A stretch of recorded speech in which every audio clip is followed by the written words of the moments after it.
Hello, this is RJ. Welcome to another blog. চলছে ঈদের ছুটি, তবে যে প্রচণ্ড রোদ্দুর পড়েছে, রোদ্দুরে বাইরে বের হওয়া সম্ভব হচ্ছে না। তাই সারাদিন ঘরে থেকে সন্ধ্যার পরে একটু বের হলাম রাস্তায় ঘুরতে।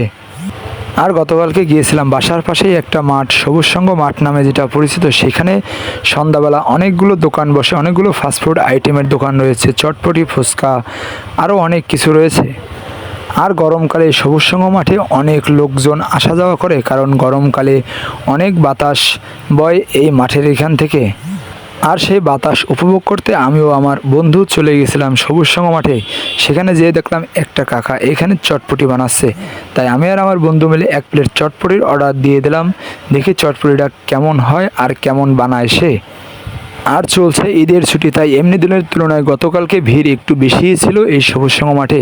সেজন্য কাকা অনেকগুলো প্লেট চটপটি বানাচ্ছিল। আর এই চটপটি আর ফুচকা মেয়েদের সবথেকে প্রিয় একটি খাবার, তাই আমরাও একটু ট্রাই করে দেখলাম কেমন লাগে এই চটপটি।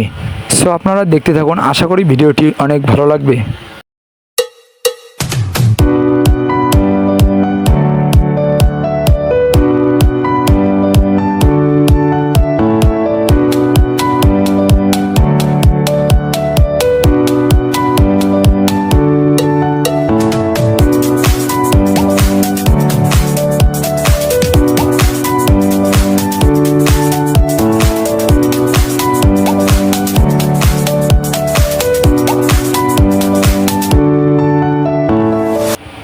অনেকক্ষণ ধরে দাঁড়িয়ে থাকার পর আমাদের প্লেটটি আমাদের দিবে এবং আমরা খেয়ে দেখলাম সেই চটপটিটা কেমন হয়েছে।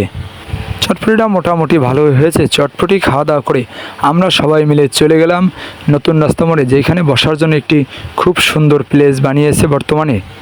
আর এইখানে খুব সুন্দর করে লাইটিং করা ছিল। এখানে অনেক মানুষ আসছিল এবং অনেকেই ছবি তুলতেছিল, যা দেখতে খুবই সুন্দর লাগতেছিল। এবং লাইটিংগুলোর জন্য এইখানটা আরও অনেক সুন্দর লাগতেছিল। এইখানে পাশে কয়েকটা চায়ের দোকান ছিল। এইখান থেকে একটা চায়ের অর্ডার দিয়ে আমরা সবাই মিলে চা খেলাম। তবে চায়ের স্বাদটা যেমনই থাক, আশেপাশের পরিবেশটা দেখে খুবই ভালো লাগতেছিল। এই যে আঙ্কেল, উনি আমাদের চা বানিয়ে দিয়েছিল। চা খাওয়া শেষ করে আমরা আমাদের আশেপাশের পরিবেশটা দেখতেছিলাম এবং উপভোগ করতেছিলাম।